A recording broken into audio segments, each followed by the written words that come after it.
Very proud to produce this big German reunification flag, and we give it as a gift to the Senate of Berlin. This will no longer be the flag of West Germany. It will be the flag for all of Germany. The unification process actually began last November 9th, when the Berlin Wall came tumbling down. Now the two countries will formally join, but it hasn't been very easy. For instance, here they are printing new maps for the city of Berlin, minus the wall. It takes some getting used to. Some months ago there was a wall exactly on this turning, and now it's through the way, and this is great to look. And this no longer divided city is where the festivities will take place.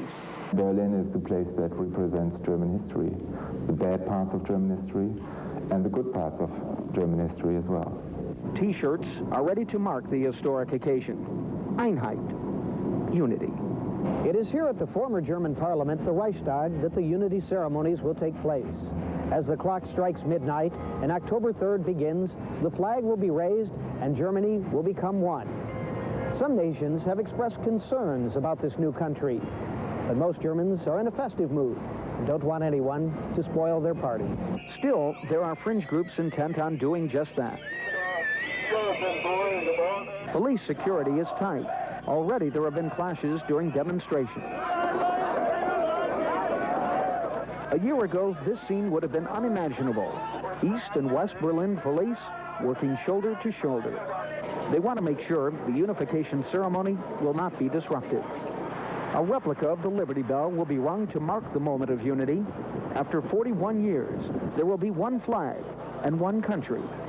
Decisions about whose troops are on its territory, and the signing of this document here in New York today represents the relinquishing of those powers by the post-World War II allies.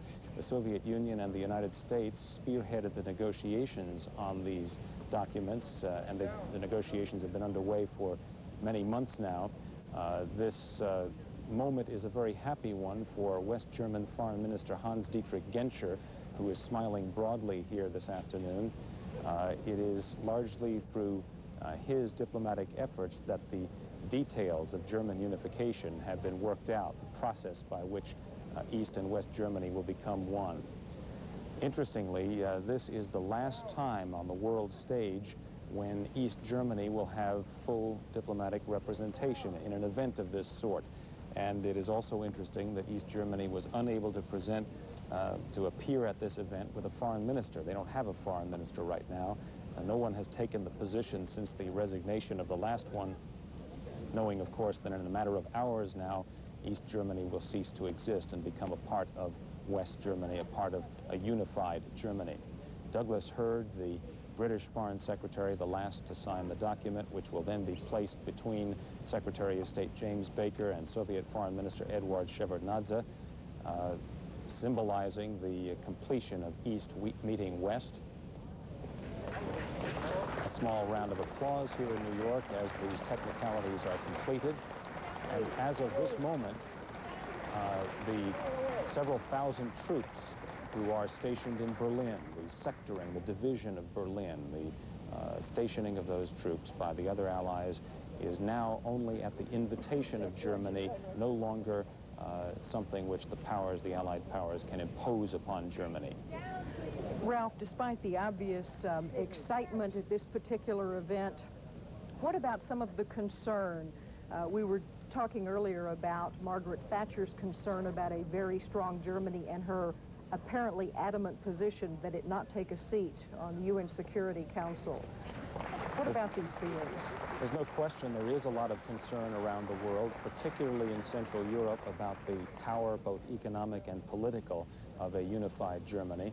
And Hans-Dietrich Genscher, as foreign minister of soon-to-be unified Germany, can feel that power now. He knows he's a respected individual whose views must be taken into account.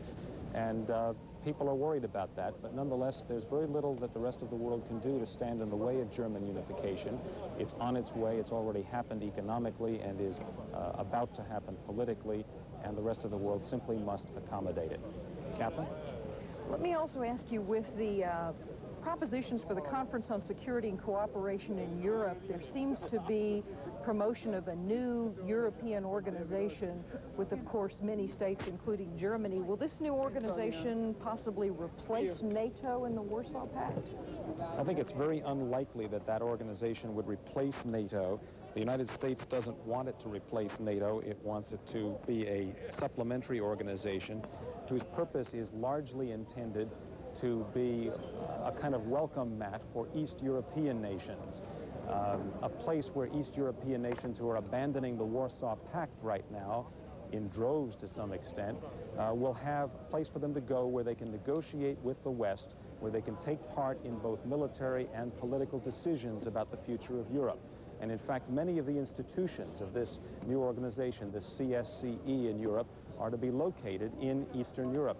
In Prague, Czechoslovakia is where it is to be headquartered, for example. There's to be a conflict prevention center, which will be located somewhere else in Eastern Europe.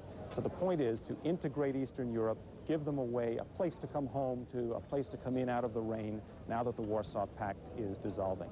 Thank you, Ralph. Ralph Begleiter, live at the historic signing ceremony in New York. Patrick? Still to come, a tiny remote control model airplane tangles with the massive Goodyear blimp and wins.